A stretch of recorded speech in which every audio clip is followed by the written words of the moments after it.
The auction bell echoed across the frozen square of Red Hollow, Montana Territory.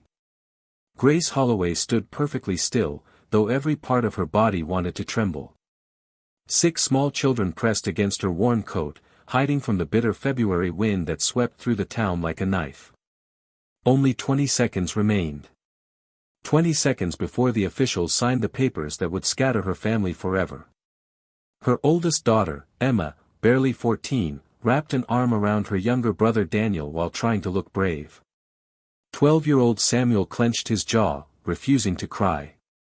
9-year-old Lucy held little Rose's tiny hand. 7-year-old Noah stood close to his mother, and 4-year-old Ben buried his face against Grace's skirt. They were all she had left. 3 months earlier, her husband had died beneath a collapsed mining tunnel. The company refused compensation, claiming the accident had been his own fault. Debt swallowed everything they owned. Their small cabin was sold. Their furniture disappeared piece by piece until nothing remained except a few blankets and hope that grew weaker every day. Someone had whispered about the frontier marriage settlement in Montana. Widows can start over there. A husband means land, food, and protection. Grace had believed those words because she had nothing else left to believe. Now she regretted every mile she had traveled. The auction master glanced down at his list with bored eyes. Lot 21. Grace Holloway. Widow. 31 years old. 6 children. A few men laughed. One scratched his beard before shaking his head. Too many mouths. Another folded his arms. Pretty enough, but the children cost too much. The crowd quickly lost interest. Grace lowered her eyes for only a moment. Not because of shame. Because she could not allow her children to see the tears threatening to fall. The official standing beside the platform quietly prepared another stack of documents. Those papers carried the names of orphan homes across the territory. Each child would be sent somewhere different. Different families. Different towns. Different futures. The thought squeezed Grace's heart until breathing became painful. Mama. Little Ben tugged gently on her sleeve. We're staying together, right? Grace knelt despite the frozen ground. She cupped his tiny face with both hands. We always stay together. She prayed the lie would somehow become true. The auction master cleared his throat. Opening bid. $50. Silence. The wind answered instead. He sighed. 40. Nothing. 30. Several men exchanged glances before walking away toward the horse pens. Grace watched them leave without saying a word. She had spent years sewing clothes, baking bread, tending gardens, nursing sick neighbors, and raising 6 honest children. Yet today, none of that mattered. To these strangers, she was simply another burden. Final call, the auction master announced loudly. If no offer is received, the widow's children will immediately become wards of the territory. Emma quietly wiped away tears. Samuel stepped in front of his younger siblings as though he could somehow protect them. Grace closed her eyes for one heartbeat. Please. Just one chance. Going once. The wooden hammer lifted. Going twice. A deep voice interrupted from the far side of the crowd. $500. The square fell completely silent. Every head turned.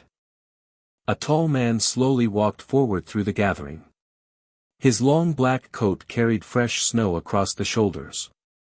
Heavy leather gloves covered scarred hands. His dark beard was neatly trimmed, while calm gray eyes studied the platform without fear or hesitation. People immediately stepped aside. Someone whispered his name. That's Elias Boon. Another man muttered nervously. The Black Ridge Rancher. I heard he lives alone in the mountains. They say no one visits his land. They also say anyone foolish enough to steal from him never comes back. The auction master blinked in disbelief. Did Did you say 500? I did. You understand she has 6 children. I counted. The official stared at him. You're offering $500 for all of them? Elias reached inside his coat and placed a heavy leather pouch onto the table. Gold coins spilled across the wood. The sharp metallic sound silenced every remaining whisper. That should cover everything. The auction master quickly counted several coins before clearing his throat. Sold. His hammer struck the table. The sound echoed across the frozen town. Grace's knees nearly gave way. Relief arrived first. Then fear. No man paid $500 for strangers without expecting something in return. Elias approached slowly until he stood a few feet away. His expression remained calm. I'm not offering comfort, he said plainly. My ranch sits high in Black Ridge Valley. Winters are hard. Everyone works. Everyone earns their place. Grace swallowed. And my children? They eat before I do. For the first time that day. Someone had spoken about her children as people. Not burdens. Not property. People. Elias extended his gloved hand. If you choose this life, we leave now. Grace looked down at 6 frightened faces staring back at her. She had no family. No money. No home. Only one impossible choice. Slowly. She placed her trembling hand into his. Behind them, no one noticed 3 mounted riders watching silently from the edge of town. As Elias helped Grace and her children climb into the waiting wagon, the leader pulled his hat lower over his face. A cold smile spread across his lips. Ride, he murmured to the 2 men beside him. We'll let them think they've escaped. The 3 horses quietly followed at a distance as the wagon disappeared into the endless white wilderness. The mountains swallowed the last signs of civilization before sunset. Grace sat quietly in the back of the wagon, wrapping another blanket around little Ben while the icy wind slipped through every crack in the wooden frame. Around her, the children spoke only in whispers. Even the youngest seemed to understand that their lives had changed forever. Elias Boon guided the horses with calm confidence. He barely spoke. Yet every few minutes, he glanced over his shoulder to make sure the children were warm. There's another blanket beneath the supplies, he said without turning around. Grace looked down in surprise. You noticed? The little one's shivering. She covered Ben with the extra blanket. Thank you. Elias simply nodded. Nothing more. The silence between them was not uncomfortable. It was cautious. Grace wanted to believe the rumors about him were wrong, but years of hardship had taught her that trust came slowly. As darkness settled across the mountains, heavy clouds gathered overhead. The wind grew sharper. Snowflakes drifted through the air. Within minutes, they became a blinding storm. The horses slowed. The wagon wheels struggled against the deep snow. We're losing the trail, Elias muttered. Grace held Rose closer. Is it bad? He looked toward the white mountains ahead. Worse than I expected. A powerful gust slammed into the wagon. Emma screamed as the wagon leaned sideways before crashing back onto its wheels. The younger children began crying. Samuel grabbed Noah before he could fall. Stay together. Grace shouted. Another wave of snow buried the path completely. Elias pulled hard on the reins. Easy. The horses fought against the wind. Then suddenly. He pointed ahead. Cabin. Grace narrowed her eyes. Through the storm she finally saw it. An old log cabin stood between tall pine trees, half buried beneath snow. It looked abandoned. But it was shelter. The wagon stopped outside. Elias jumped down immediately. I'll carry the little ones. Without waiting for permission, he carefully lifted Ben into his arms. Then Rose. His movements were surprisingly gentle. Grace helped the older children inside. The cabin was freezing cold. Dust covered the table. Spider web stretched across the ceiling. But the stone fireplace still stood. "It'll do," Elias said. He handed Grace a lantern. "Stay inside." "What about you?" "I need firewood." Before she could object, he disappeared back into the storm. Emma walked beside her mother. "Can we trust him?" Grace looked toward the closed door. "I don't know." Samuel quietly picked up a broken broom and swept ashes from the fireplace. Lucy gathered old newspapers left behind by another traveler years ago. Together they prepared the hearth. Minutes later the door burst open. Snow covered Elias from head to toe. An armful of dry wood rested on his shoulder. Within moments, flames danced inside the fireplace. Warmth slowly spread through the room. For the first time in weeks. The children smiled. Elias unpacked supplies from the wagon. Bread. Salted beef. Dried apples. A small sack of flour. He divided every portion carefully. Grace noticed something unusual. He served every child first. Only after they had food did he place a small piece of bread onto his own plate. "You weren't lying," Grace said quietly. He looked confused. "About what?" "You said the children eat before you." Elias shrugged. "They're still growing." The answer was simple. Honest. No attempt to impress her. Just truth. That night the storm became even stronger. The cabin shook under the force of the wind. Snow piled against the walls. The younger children slept beside the fire while Emma quietly read from an old storybook Elias had found inside one of his supply chests. Grace watched the children one by one. Peace had finally reached their tired faces. Elias remained awake near the door. A rifle rested across his knees. "You should sleep," Grace whispered. "I've slept through enough storms. You'll collapse tomorrow." "I've survived worse." She studied him in the flickering firelight. The scars on his hands.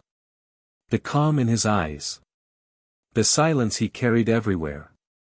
None of it matched the cruel stories people had told in town. After several minutes, Grace finally asked the question that had been living inside her mind since the auction. "Why did you choose us?" Elias stared into the fire. "I wasn't looking for a wife." Grace remained silent. "I was looking for a family." He took a slow breath. "My parents died when I was 16. My younger sister froze to death during a winter storm because I couldn't reach help in time." His voice never shook. But the pain behind it was impossible to hide. "I built that ranch so no child under my roof would ever wonder where their next meal was coming from." Grace felt tears gathering in her eyes. "You didn't save us because you pitied us." "No." "Then why?" He finally looked directly at her. "Because I know what it feels like to lose a family." Neither of them spoke again. The fire cracked softly between them. Outside. The storm finally began to fade. Morning arrived wrapped in fresh snow. After breakfast, everyone worked together to clear the cabin entrance. Even little Noah proudly carried tiny pieces of firewood. By noon, the sky had turned bright blue. The journey resumed. The children laughed as they watched deer running across the snowy hills. Hope returned. But it lasted only an hour. Elias suddenly pulled hard on the reins. The horses stopped. His eyes narrowed toward a distant ridge. Grace followed his gaze. 3 riders stood motionless among the pine trees. Watching them. One of the riders slowly removed his hat. Even from that distance, Grace recognized the cruel smile on his face. Elias quietly lifted his rifle. "They found us." The riders urged their horses forward. The 3 riders stopped only a few yards from the wagon. Snow drifted silently between them. For several long seconds, no one spoke. Then the man in front smiled. It was the same cold smile Grace had seen watching from the edge of Red Hollow. "Morning, Boon," he called. "Seems you bought yourself quite a prize." Elias never lowered his rifle. "What do you want, Victor?" "So you remember me?" "I remember every man who tried stealing from my ranch." Victor laughed. "I didn't come for your cattle." His eyes slowly moved toward Grace and the children. "I came for something much more valuable." Grace instinctively pulled Ben behind her. Emma gathered the younger children close while Samuel stepped beside his mother, trying to look older than his 13 years. Victor pointed directly at Grace. "Hand over the widow and the children. They'll earn me a fortune." Elias's voice became colder than the mountain air. "They're my family." Victor burst into laughter. "Family? You met her yesterday." "I don't care." Elias's answer was calm. "I gave my word." The smile disappeared from Victor's face. "So be it." Without warning, one of his men reached for a pistol. A gunshot shattered the silence. Elias fired first. The bullet struck the outlaw's weapon, sending it spinning into the snow. The horses panicked. The mountains exploded with noise. Victor charged. Elias leaped from the wagon. The two men slammed into each other, rolling across the frozen ground. Another outlaw rushed toward the wagon. Grace grabbed a heavy iron lantern from beneath the driver's seat. The man reached for little Rose. Grace swung with all her strength. The lantern crashed against his shoulder. He cried out and stumbled backward. Samuel didn't hesitate. He threw a shovel beneath the outlaw's feet. The man slipped on the ice and crashed into the snow. Emma quickly gathered the younger children behind a large fallen pine.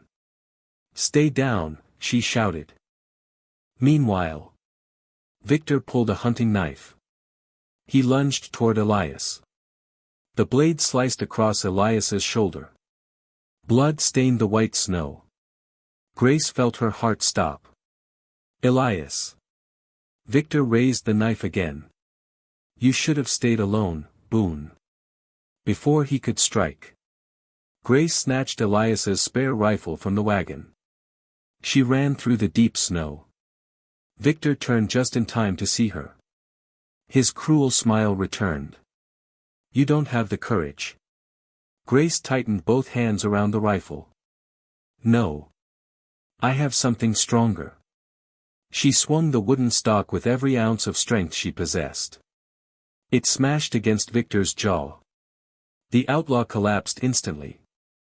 His knife disappeared into the snow. Elias forced himself back onto his feet despite the pain. The remaining two riders stared at their unconscious leader. Neither wanted to continue. "Take him," Elias ordered. "And never come near my land again." One outlaw swallowed hard. "We're leaving." Within moments, the three riders disappeared into the forest. Silence returned. Only the wind remained. Grace rushed to Elias. Blood soaked through his coat. "You've been hurt." "It's only a cut." "It doesn't look like only a cut." She carefully helped him back into the wagon before cleaning the wound with fresh water from one of the supply barrels. Elias watched her quietly. "You saved my life." Grace smiled softly while tying the bandage. "You saved ours first." For the first time since they had met, Elias smiled. It was small, but genuine. The journey continued through the valley. By late afternoon, the trees opened onto a wide meadow surrounded by towering mountains. The children gasped. A beautiful ranch stood in the center of the valley. A sturdy log house overlooked a crystal-clear stream. Beside it stood a large red barn, fenced pastures filled with healthy horses, a smokehouse, a vegetable garden protected by wooden fencing, and stacks of neatly cut firewood. Everything had been built with patience. Everything had been prepared for a future no one had shared with him. Ben's eyes grew wide. Mama. Is this really our home? Grace looked toward Elias. He climbed slowly from the wagon before opening the front gate. I built this place hoping one day laughter would replace silence. The children raced across the yard. Rose chased chickens. Noah laughed as two sheep wandered toward him. Emma smiled for the first time in months. Even Samuel forgot to act like an adult and ran toward the barn. Grace stood quietly beside Elias. The evening sun painted the mountains gold. I need you to know something, Elias said. She looked at him. You don't owe me your heart. You don't even owe me your future. If one day you decide to leave, I'll hitch the horses myself. Grace stared at him. No demands. No conditions. Only freedom. Slowly, she reached for his hand. I've spent months searching for a safe place. She looked across the yard where her children laughed together without fear. I think we've finally found it. Elias gently squeezed her hand. Then welcome home. As the first stars appeared above Black Ridge Valley, warm light glowed through the cabin windows. Inside, 6 children laughed around a wooden table. Outside, the mountains stood like silent guardians. Grace realized something she had almost forgotten was possible. Home was never just a house. It was the people willing to stand beside you when the whole world turned away. The woman no one had wanted had found the man who valued her strength. The lonely rancher who believed he would always face the mountains alone had found the family he had quietly prayed for. And in the peaceful valley of Black Ridge, their new life began, not because fate had been kind, but because courage, loyalty, and love had finally found one another.